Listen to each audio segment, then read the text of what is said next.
Começando Ana Maria Rádio Sem Família de hoje, nessa sexta-feira, 15 de janeiro, meio do mês. Quanta novidade já aconteceu nessa primeira quinzena desse mês, hein, gente? Eu digo no terreno político da cidade, né? Mas, infelizmente, a grande novidade que todos os brasileiros estão esperando, que é a vacina contra a Covid-19. Quando vai começar? Como é que vai ser? Qual delas vai ser? Isso a gente ainda não tem nada de positivo.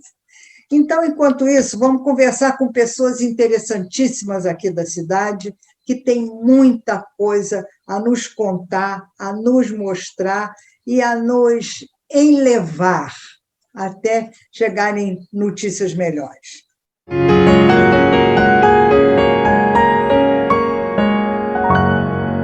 Vamos conversar agora com 4 mulheres interessantíssimas que criaram aqui em Petrópolis uma coisa inovadora para a cidade, que foi o Coletivo Feminino Popular. Vocês depois vão ver o que é isso realmente. Mas, nesse momento que a gente acabou de viver, de eleições municipais, inclusive tumultuadíssimas, foi interessantíssima a ideia que elas tiveram, inovadora para os hábitos de Petrópolis e que já tinha dado certo em vários outros municípios do país. Então, vamos conversar aqui com essas 4 mulheres interessantíssimas e elas vão nos contar o desafio que elas tiveram, a coragem que elas tiveram e como é que elas se saíram vitoriosas nessa empreitada que, para Petrópolis, tão conservador, é uma inovação e um arejamento político extraordinário. E a gente se deve isso ao PSOL, que é um partido realmente novo nas ideias, na postura e no tempo de vida, e que isso também é muito bom para que a gente tenha, vamos dizer assim, uma confiança maior no êxito de pessoas que querem fazer política de maneira diferente. Então, vou começar com a Júlia, que eu sei que foi quem registrou esse coletivo. Então, Júlia, é um prazer ter você aqui conversando conosco, e eu queria te fazer uma pergunta primeiro, assim, bastante instigadora. Você seria candidata sem o coletivo? Olha, não seria candidata sem o coletivo.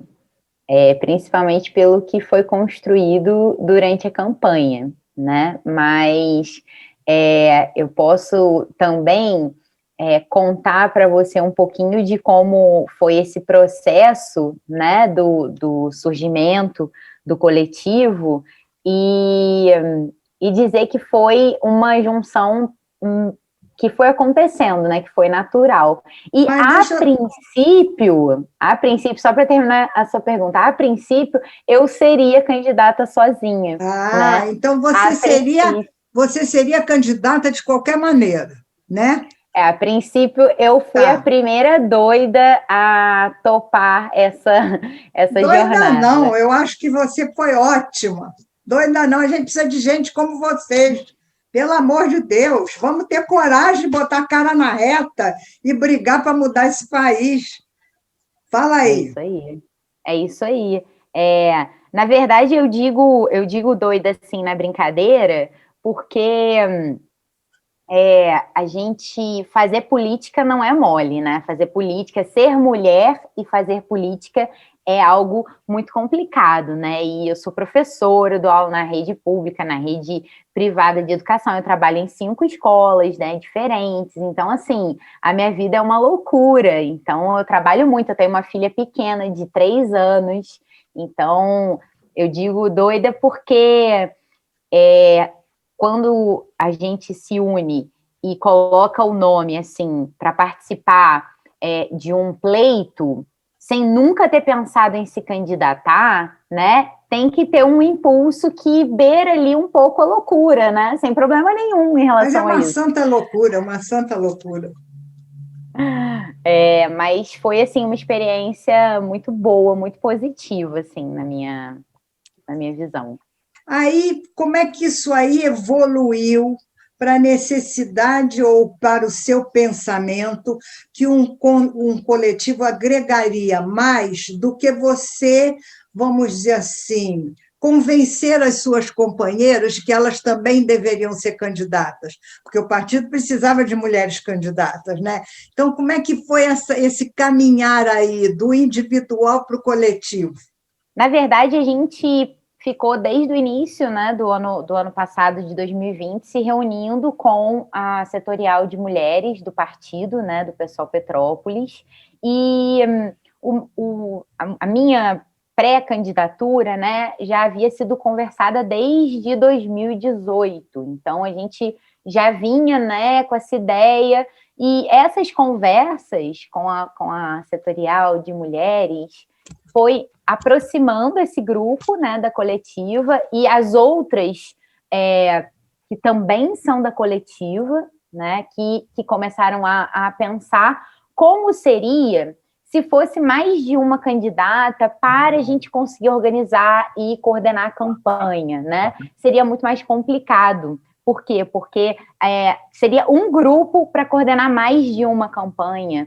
Então, naturalmente, não surgiram outras candidatas, surgiram outras companheiras para a gente juntar nesse bonde da coletiva, porque com todas nós, a gente faz de fato uma mudança, né? E a gente teria muito mais pernas, mãos, braços, estrutura, mentes trabalhando para construir essa campanha, porque fazer uma campanha não é mole, né? E todas nós aqui somos novatas, a gente nunca tinha participado tão de dentro assim, né, de uma campanha. Então, foi a decisão mais acertada, acredito, né, essa formação coletiva que a gente fez, porque afinal tudo estava sendo construído coletivamente, né? Até os nossos programas, né, as nossas ideias estavam sendo compartilhadas. Então, a coletiva ela foi uma consequência natural do processo. Mas deixa eu te fazer outra pergunta, Júlia. Você falou isso em relação a mais mulheres para ajudarem a montar uma campanha, né? Mas, por exemplo, se vocês tivessem campanhas individualizadas, vocês teriam uma possibilidade de ter um percentual para cada campanha do fundo partidário, né? Quer dizer, recursos vindos do partido para cada campanha de cada uma de vocês. Vocês se unindo no coletivo, vocês têm essa possibilidade de ter quadriplicado, ou se o coletivo tivesse mais gente, o percentual de cada uma dentro do coletivo ou não? É um percentual para uma campanha só. Como é que o partido encara financeiramente essa questão dos recursos para a campanha? O coletivo é considerado uma campanha ou é, no caso de vocês, considerado 4 campanhas? O partido continua entendendo a candidatura coletiva como se fosse uma candidatura, né? Mas a gente sabe que pela lei eleitoral a gente tem um percentual que é reservado, um percentual maior do fundo eleitoral que é reservado para mulheres e para negros, né? E aí na nossa campanha a gente era uma campanha basicamente de 4 mulheres e também tinha uma mulher negra, que sou eu. Então a gente conseguiu ter um percentual maior do fundo eleitoral por conta dessas questões que a legislação nos garante, né? Mas é considerado uma candidatura. Respondendo de maneira bem objetiva, é isso, é como se fosse uma candidatura para o fundo eleitoral. Mas então, Maiara, se é considerado uma candidatura, houve esse percentual diferenciado porque você estava dentro do coletivo ou não? Sim, teve um diferencial. Teve um diferencial. Porque, apesar de ser uma só, mas são 4 representantes, né? E dentre elas tem uma representante mulher negra. E é importante ter esse percentual de mulher negra, porque a gente sabe que a violência política para nós mulheres ela é muito cruel, mas para as mulheres negras é muito pior, né? Então é importante que a gente garanta e o partido consegue compreender isso, né? E a gente conseguiu isso de maneira muito tranquila internamente, de garantir essa reserva do fundo eleitoral para nós, enquanto uma candidatura de negritude também, não só de mulher.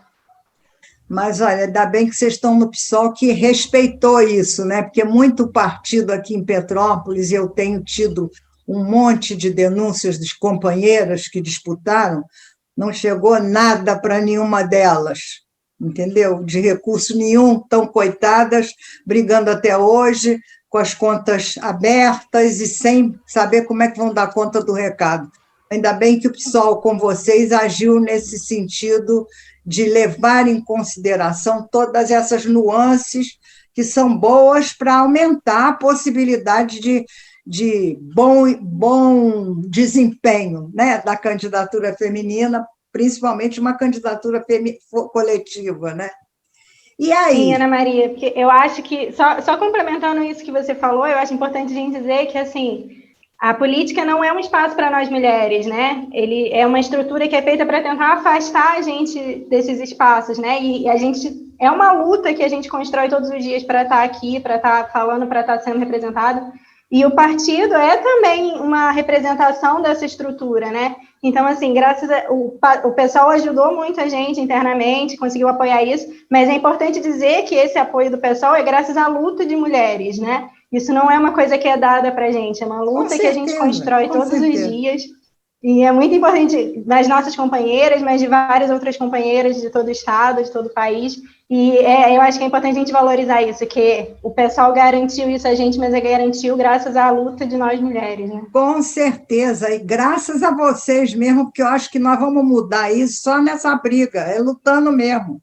Né? Nunca vai cair nada de bombejada para a mulher, jamais, nessa estrutura machista, culturalmente falando, né, que a gente tem, não vai nunca, a gente vai brigar até o fim da vida. Bom, eu vou morrer muito antes, vocês continuam na briga aí, ótimo. E aí, Thaís, o que você tem a acrescentar aí nesse papo?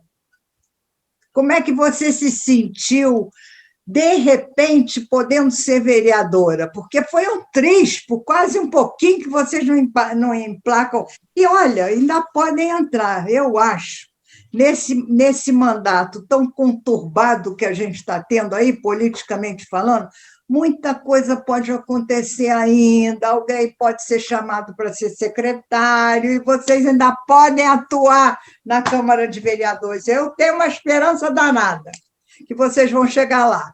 Eu conheci essas mulheres, né, que eram minhas companheiras co-candidatas no PSOL.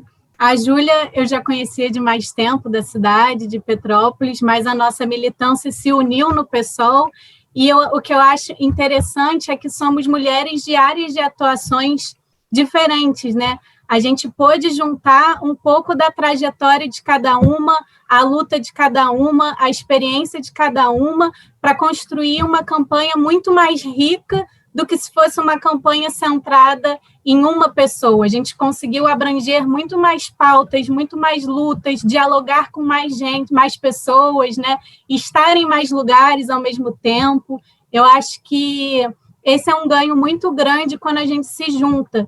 E a gente já fazia política assim, então foi, como a Júlia falou, muito natural, fez muito sentido essa multiplicação se dá também na campanha e possivelmente, né, como você falou, ainda existe essa possibilidade, a gente está como primeira suplente, de a gente continuar multiplicando nossas vozes, nossas lutas, até porque a coletiva não somos só nós quatro, né, a gente é figura pública, mas tem muito mais gente que constrói com a gente, que a gente vai estar levando junto, que estão caminhando junto com a gente. Então, eu acho que foi muito potente, né, somar com mulheres que já atuavam em lugares diferentes, com a minha luta também, que é pela cultura, pela educação.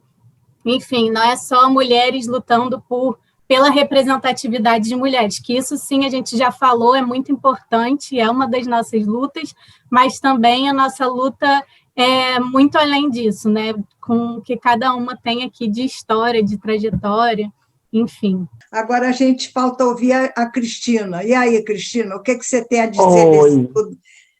Eu tenho a contribuir que, bom, todas nós nos encontramos, né? Primeiro, boa tarde a todos, eu sou Cristina Moura, e eu sou funcionária pública e aposentada atualmente, trabalhei 34 anos no INSS.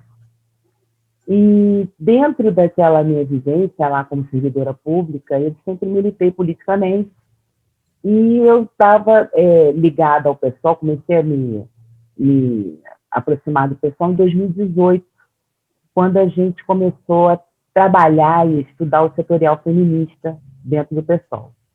Então, as meninas já falaram, a nossa candidatura foi meio natural, né? Um processo que estava acontecendo dentro do pessoal, de discussão, de se colocar nos espaços de poder, entendeu?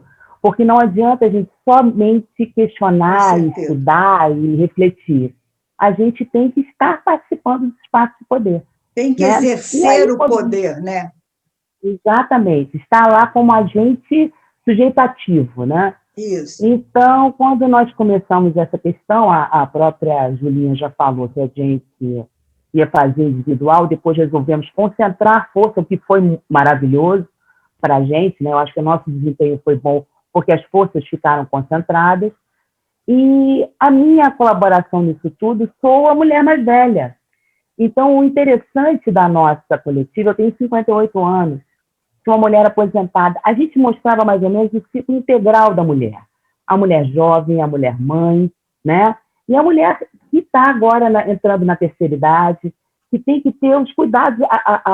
A nossa política pública tem que olhar todas as mulheres, entendeu? Inclusive, a gente envelhece mais hoje em dia, então essas mães que hoje cuidaram de filhos, hoje cuidam dos pais, cuidam dos sogros, né? Os velhos ficam para as mulheres, né? E esse peso, essa carga é uma coisa muito forte para todas nós mulheres. A gente sabe disso, você sabe muito bem disso, Ana Maria. Sempre sobra para as mulheres, né? A carga do cuidado, né? Então, nós resolvemos realmente colocar toda essa questão, abrir essa questão. Acho que um dos sucessos da nossa coletiva foi que nós falamos amplamente de todas as questões que envolvem a mulher em toda fase que ela está, entendeu? Desde a jovem, que precisa de emprego, que precisa de estudo, que precisa de oportunidades, até a mãe que precisa de creche, que precisa de onde deixar sua filha para poder trabalhar, para poder se inserir no mercado de trabalho, e a mulher mais velha, que também, para poder viver, ter uma vida mais confortável, tem que tirar um pouco da sobrecarga que é sobre ela, né? Então, essas foram as questões que nós levantamos, e eu acho que isso que deu esse frisson todo e essa química toda que deu super certo. Então, quer dizer, vocês tiveram a sabedoria de fazer um discurso uníssono, mas cada uma na sua área, né? Cada uma enfocando mais aquilo que te dizia de perto a vivência dela, né? Enquanto profissional, enquanto mulher, enquanto experiência de vida mesmo, né? Muito interessante, gente, muito bom mesmo. Olha, eu acho o seguinte, vocês vão ter um caminho de sucesso extraordinário. Eu tenho certeza que vocês vão assumir o mandato. Pode ser que eu esteja falando besteira, mas eu tenho certeza. Então, eu penso assim, vocês já pensaram, fora da estrutura partidária, em algum mecanismo que colocasse vocês mais em evidência enquanto grupo, vamos dizer assim, tipo um observatório, um negócio assim, entendeu? Não sei bem, uma coisa assim a pensar, que fizesse com que vocês tivessem, enquanto sociedade civil, que amanhã pode ter um mandato público, né? Quer dizer, um poder público, de estar sempre presente, questionando as coisas do município que precisam ser questionadas, porque sempre precisam ser questionadas, né? Mesmo que sejam do nosso partido ou contra o nosso partido, se a gente não questionar, passa batido, né? E outra coisa que eu acho também, o poder público ele só atua, infelizmente, sob pressão. Então, vocês estão aí, enquanto coletivo, enquanto grupo, dispostas a essa união para fazer pressão e fazer um observatório de tudo que está acontecendo, para ver como é que vocês podem contribuir enquanto sociedade civil? É um desafio que eu estou fazendo aqui, mas é porque eu estou muito interessada em vocês. Eu queria ter 20 anos menos e estar no PSOL nessa hora. Ah, não seja por isso, aqui não tem limite de idade, não, pode chegar. A Cristina falou aí de mulheres aposentadas, eu estou falando em mulheres já que já estão no seu isolamento social nesse momento, porque estão no grupo prioritário de risco, que é o meu caso. Mas tudo bem, estou muito bem. A gente tem o isolamento social, mas a gente tem a aproximação do virtual, né? Então dá para a gente estamos aí fazendo o nosso trabalho, né? Mas, gente, Sim. Sinceramente, eu queria ter muito mais contato com vocês, se vocês me permitirem essa invasão, entende, com vocês, porque para mim é um desafio acompanhar esse mandato. Sabe, enquanto história de vida que eu tenho, eu queria saber o que isso vai dar, e eu tenho certeza que vai dar muita coisa boa, entendeu? Eu acho, Ana Maria, que assim, uma das coisas que a gente aprendeu, não que a gente aprendeu, mas que eu acho que já é um resultado da nossa construção política, da nossa construção de militância, é que a gente faz tudo de forma coletiva. E assim que acabou a eleição, quando a gente viu o resultado, a gente falou, bom, mas, a princípio a gente não vai assumir um lugar dentro da institucionalidade, mas a gente está aí, porque o saldo eleitoral para a gente foi muito grande, né? A primeira candidatura, a quinta mais votada da cidade toda, 2.561 votos, foi uma explosão. Mas aí a gente entendeu desde o princípio que a gente tinha uma responsabilidade muito grande. Primeiro com as pessoas que votaram na gente, com pessoas que não votaram na gente, mas que acreditaram no nosso programa, que acreditaram na nossa trajetória, na nossa luta, e que, por isso, vão construir junto com a gente.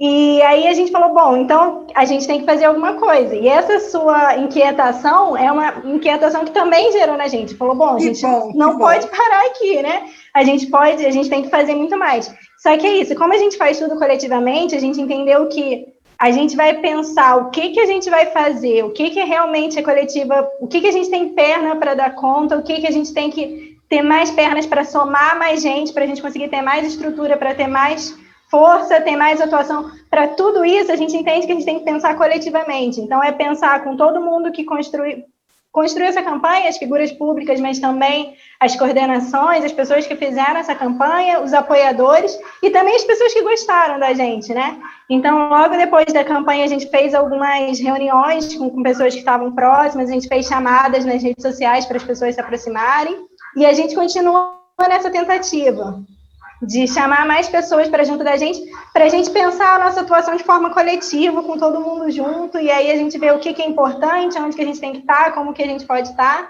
E, para além disso, a gente pensa muito em fazer alguns cursos de formação, porque a gente também está nesse momento de pandemia em que a gente tem que pensar muito, né, sobre estrutura, sobre segurança sanitária para a gente e para outras pessoas, então... E a gente tem que pensar com muito cuidado todas as ações que a gente faz e também a gente tem que pensar o que a gente pode fazer que é muito tranquilo. Então, cursos de formações são coisas muito tranquilas porque a gente pode fazer virtualmente, que as pessoas se encontram e a gente debate temas importantes, debate sobre feminismo, sobre política, sobre a atuação das mulheres, sobre racismo, que são temas que são muito fundamentais, né? Sobre cidadania, eu acho que vocês podem contribuir muito nesse diapasão da cidadania também, sabe? Principalmente a cidadania feminina, eu acho que tem muita coisa, de muitos desafios para vocês abraçarem, né? Sim, então a nossa intenção é essa. Não é que a gente vai ficar só nas redes, só no virtual, não. Mas a gente tem que pensar a atuação física, né, presencial, tem que ser pensada de uma forma muito segura e com muita calma, né, muita cautela. E para pensar tudo isso, a gente tem que pensar coletivamente. E aí é por isso que a gente tenta chamar todo mundo bem próximo da gente, a gente faz atuações nas redes e a gente está isso. E quem quiser se aproximar, pode chegar na gente, continua, nossas redes sociais estão ativas, pode procurar a gente que a gente responde. E vamos fazer essa construção coletiva.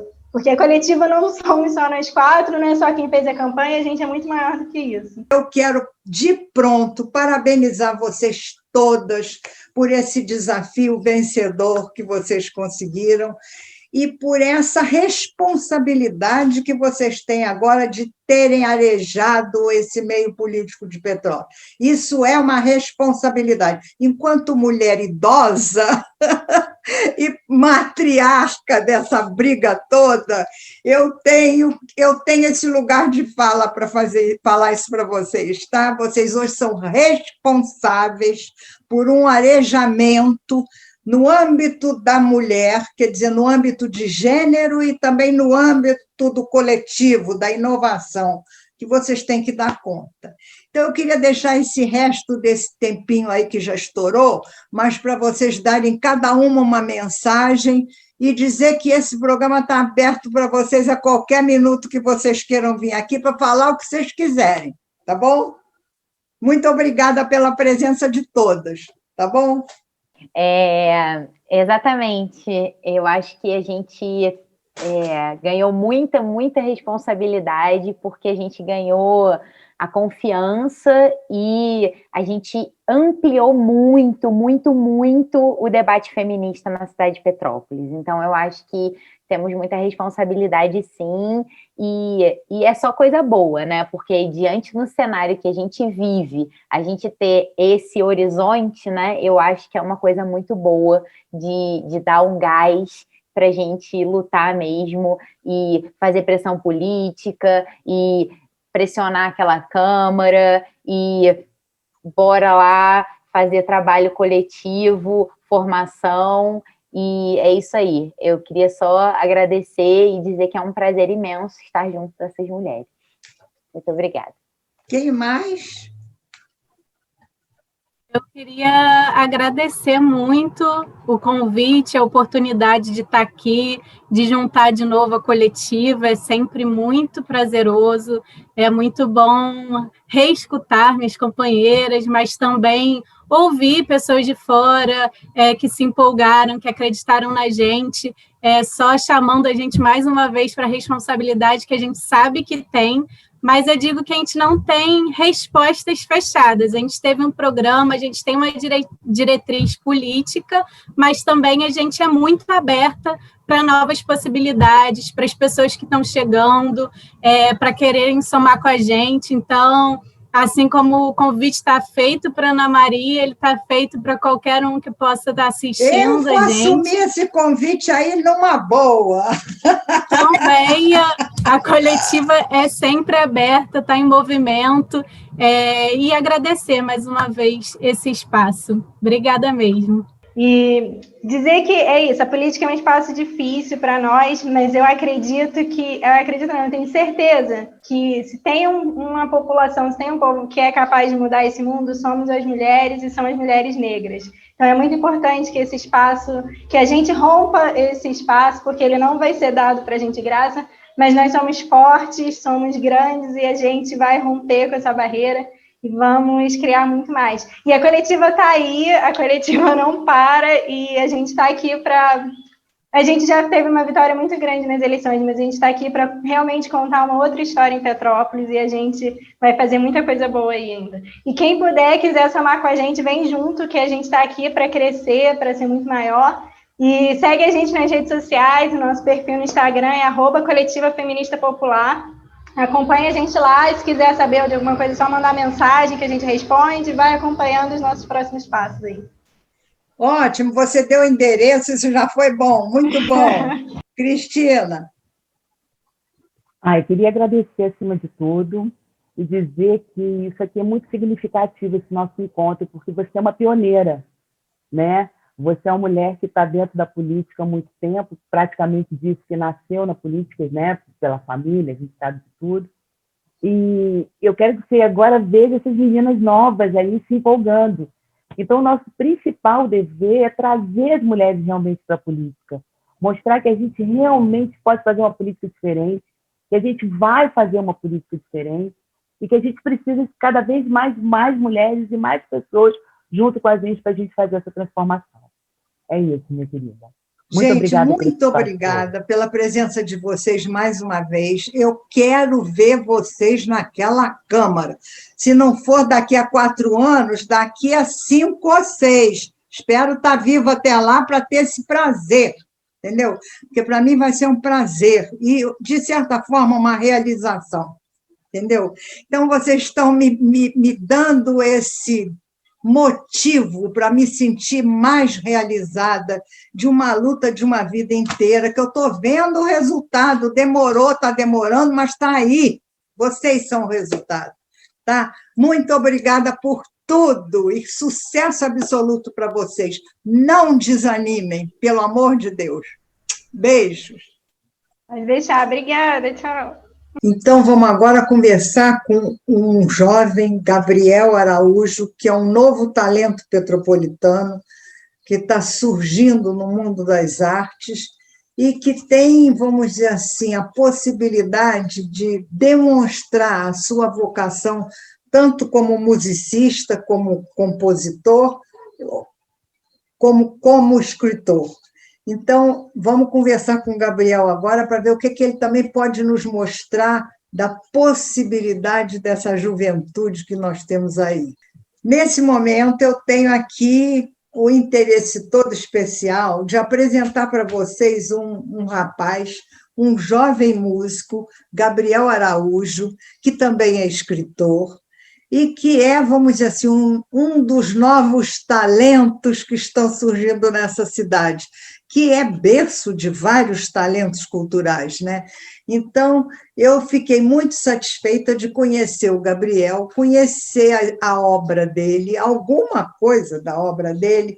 Então, eu queria pedir a ele mais tempo para a gente fazer uma entrevista maior, onde ele pudesse demonstrar um pouquinho a possibilidade, o talento dele enquanto músico, enquanto compositor e também enquanto escritor, não é? Porque ele tem um segundo livro que ele está lançando agora, que se chama Evolucionário, e tem também um vídeo que ele me mandou de uma música lemuriano, Olá, Tristeza, que eu achei linda.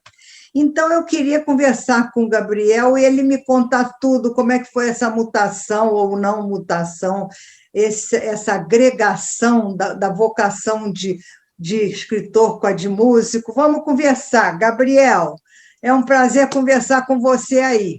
Muito prazer. Oi, Ana Maria, prazer enorme conhecer você.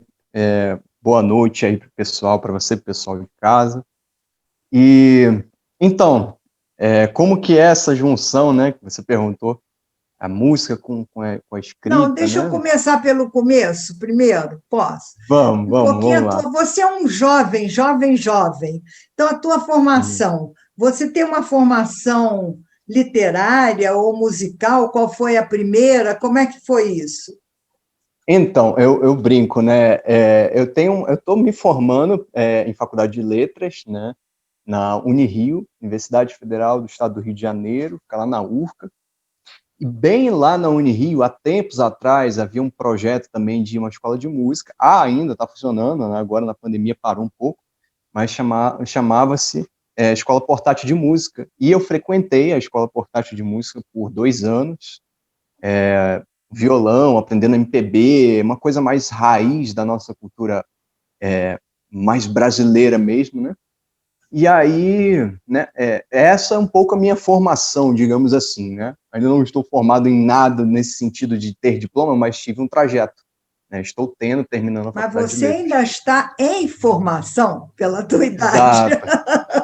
Estou aí com 22 anos, né? Então né, estamos nesse período de formação. E aí você começou a descobrir, vamos dizer assim, o seu talento de forma musical primeiro? Como é que foi isso, essa descoberta?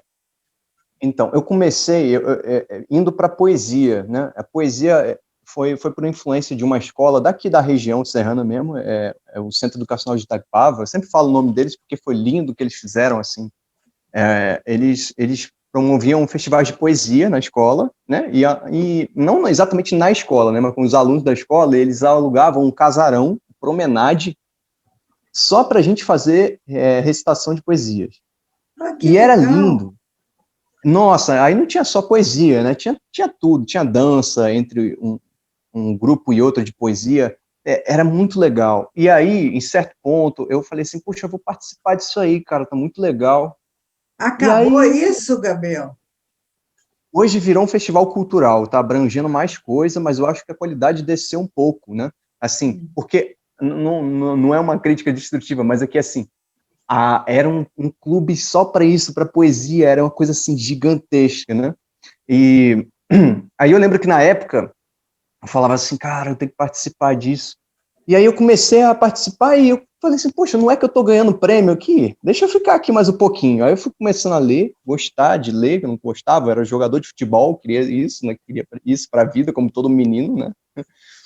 E, e aí, com o tempo, eu estava já com uma rotina de escrita legal e, de repente, comecei a cantar os meus poemas. Eu falava isso aqui, puxa, isso aqui dá uma música. Eu ficava matutando uma melodia na cabeça, tentando encaixar com a, né, com a letra, e saía uma música. Eu falei, puxa, agora eu preciso tentar aprender a compor para não perder isso aí, né? E aí foi pela poesia que eu fui para a música.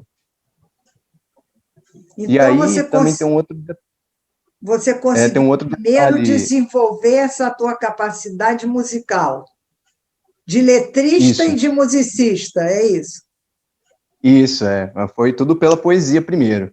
Ah, E eu tive uma influência também do meu tio avô também é um poeta, compositor já aí das antigas, já tem uma história bem legal, então ele foi me apresentando algumas músicas e tal, me influenciando nesse lado, ele viu que eu tinha uma veiazinha para isso e foi lá me instigando, e tamo aí. e aí, então, você compôs esse Olá Tristeza, Lamuriano? Deixa eu antes dizer o que é o lemuriano, né? Lemuriano é o nome que eu dei para o meu projeto musical, e ele, na verdade, é um conceito que me norteou durante toda a vida. Lemuriano Lemúria, né? É um continente perdido, diante de Atlântida. É uma lenda, né? Aí Ah, especula-se, mas eu acredito em histórias, porque elas têm moral da história, elas ensinam. E aí, em certo ponto, eu falei assim, puxa, é tão legal a história de Lemúria, sabe? Eu comecei a aprender tanta coisa. Era um povo muito inteligente, era um povo que pensava outras coisas, assim, outra forma de pensar, sabe? Não é materialismo, até porque na época nem tinha essa coisa tem que ser dinheiro e tudo. Não, era uma coisa de evolução espiritual mesmo. E aí eu comecei a gostar muito disso, sabe? Será que essa civilização se perdeu ou pode trazer de novo em algum momento essa ideia de evolução moral, espiritual, né? E aí eu abracei esse nome, falei, Lemuriano, tá aí, vai ser isso o meu projeto, né, de vida.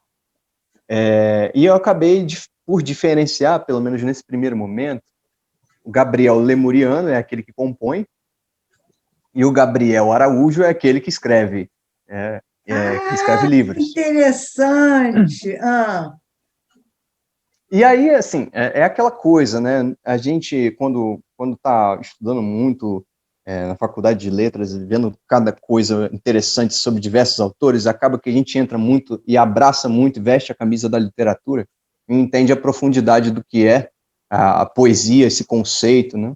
E eu sempre tento dizer para as pessoas que a poesia não é verso, não é rima, não é nada disso, é só uma outra forma de ver o mundo, né?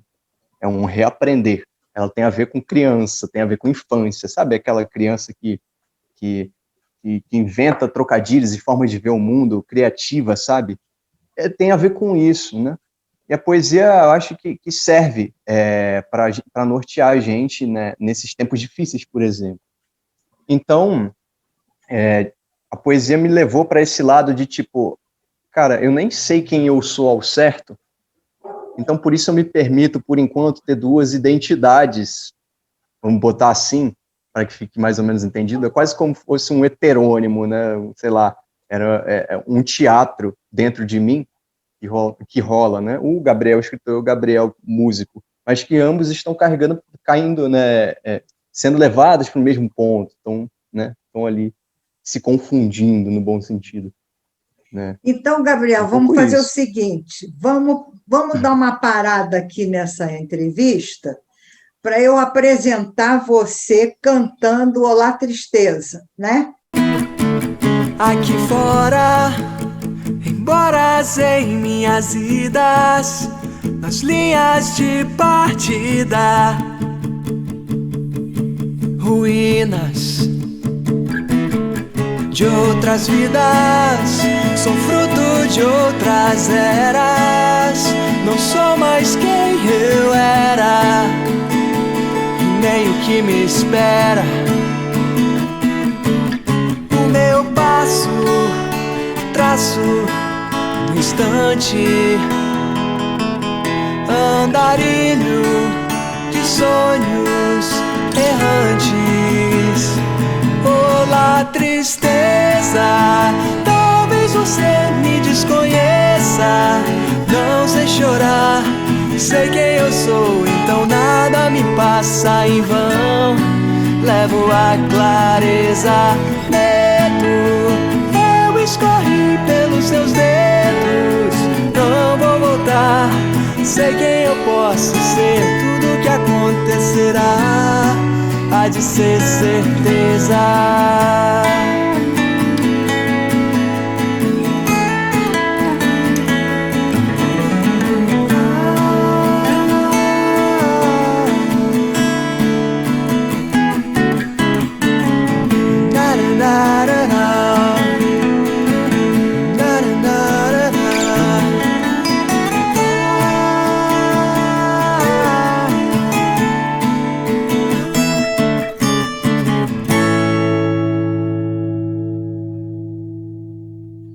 Agora, então, Gabriel, vamos conversar com o Gabriel Araújo.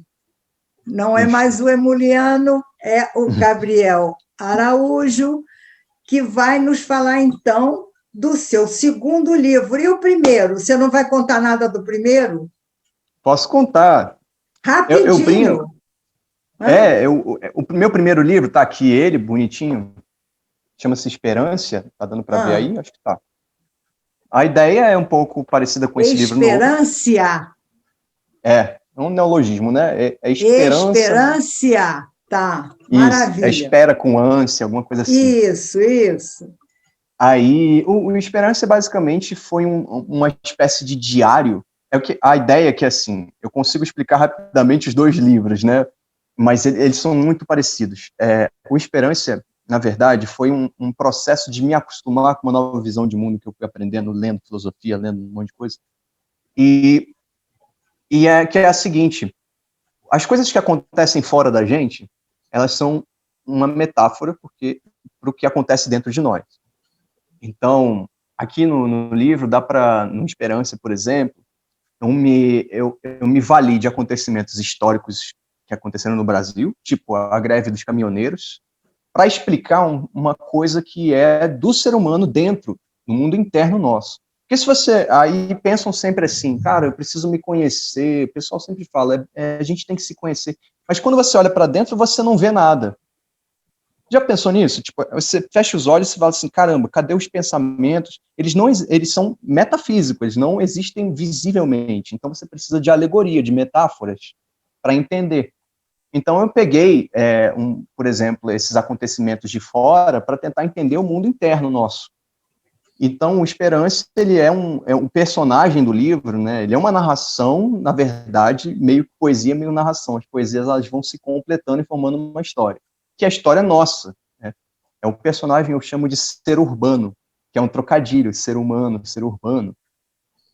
E a ideia é que o ser urbano é aquele ser que... Aí você pensa no ser humano hoje, como é que ele é? Meio estressado, cinzento, sabe? Raros momentos de felicidade, sabe? Muito trabalho, aquele estresse de, não vou conseguir pagar a conta, aquela coisa sempre estressada. E eu quis fazer uma mudança, sabe? Uma trajetória para esse cara aí, do cinza para o verde, né? Que essa é a capa do livro, né?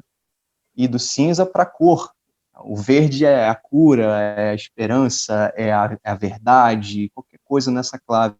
Então, simboliza a saída do ponto A para o ponto B, né? Essa trajetória de conhecimento, de autoconhecimento.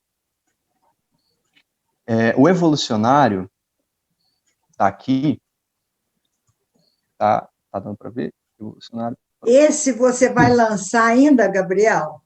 Então, o que aconteceu, né? Por conta de pandemia, a gente não conseguiu estar presencial e tal. Eu vou lançar ainda no dia 30, agora de janeiro, pelo perfil da Nobel no Instagram, numa live, que vai ser, se eu não me engano, às 18 horas. Aonde? Vai ser no perfil da Nobel, no Instagram, e eu acho que no YouTube também, não me lembro. Eu acho que só no Instagram. Você vai fazer virtual, né? Vai ser virtual, né? Não vai ser presencial, não, né? Por Tá. conta dessa pandemia. Tá. E o evolucionário, ele é justamente um diário, né? Assim como o Esperância, ele vai coletando esses acontecimentos ao longo do ano para poder entender o mundo interno. Só que o evolucionário é o dobro do Esperança em questão de tamanho e é mais profundo, eu diria. Claro, a gente tende a melhorar um pouquinho mais a cada livro. E aí eu fui tentando desbravar outros terrenos do mundo interno, né? Eu chamo mundo interno, para poder que as pessoas também vejam essa coisa da pandemia de outra forma, porque teve muito acontecimento, né? O livro foi produzido, em maior parte, né, durante a pandemia. Eu lembro aí que eu entrei em quarentena dia 21 de março de 2020. Então, o livro foi escrito até outubro de 2020. Então, o tempo foi isso aí tudo de quarentena, alguns meses de quarentena, e o livro foi se dando, né, tentando se apropriar desse acontecimento de fora para tentar entender o eu interior, né? Então, quer dizer que você, de certa forma, fez um livro contando a evolução sua ou de alguém durante essa pandemia, esse isolamento social, que faz com que a pessoa comece a se conhecer melhor e evoluir enquanto gente, como pessoa, como ser humano. É isso? É mais ou menos isso? A grande sacada do personagem do evolucionário, principalmente, é que eu estou falando de mim, mas, ao mesmo tempo, eu estou falando do outro. É 50% Perfeito. Eu, 50% o outro. Então, é uma coisa para... o percurso é um pouco esse, né? O livro ele é dividido em 3 capítulos, né? O primeiro eu chamei de Instituto do Instinto, o segundo eu chamei de Lição de Casa, e o último eu chamei de Igreja Matriz. Então, são todos lugares do nosso mundo interno. O instinto é aquela coisa, né? A gente sempre tem medo de alguma coisa, a gente tem medo do vírus, tem medo de sei lá, pensa, o medo é geral. Então, é importante reconhecer esse medo. Às vezes, a gente não para perceber as reações que a gente tem diante da vida, as emoções que surgem, né? Quando a gente passa a perceber, é que a gente consegue mudar. É como se fosse uma luz iluminando a escuridão. E aí, vamos para a lição de casa, né? Que é bem isso, né? A gente, enclausurados nos nossos recintos, né? Nas nossas casas, tendo tempo e tendo condições para poder ler a si mesmo, né? Olhar para dentro e tentar se entender nas entrelinhas o que está acontecendo dentro de nós, nesses tempos incomuns, né? E aí a Igreja Matriz seria a consolidação desse, seria o último capítulo, né? A consolidação desse processo todo de autoconhecimento e tentar de auto-perdão também, de aprendizado com os próprios erros e tal. E sempre utilizando, né, grande parte das vezes, nem sempre, né, no livro, mas pegando esses acontecimentos de fora para se entender. E aí fica mais palpável, né? Meu Deus do céu, eu queria que você lesse um trechinho pequenininho do livro, mas antes eu queria que você dissesse quando é que você vai fazer esse lançamento, não é? E com horário, tudo direitinho, para as pessoas poderem anotar e acompanhar isso, porque eu acho que vale a pena, entendeu? Essa tua trajetória dentro desse livro deve ser uma coisa muito interessante. Eu quero acompanhar isso e quero ver, quero sentir isso de perto. Poxa, que legal.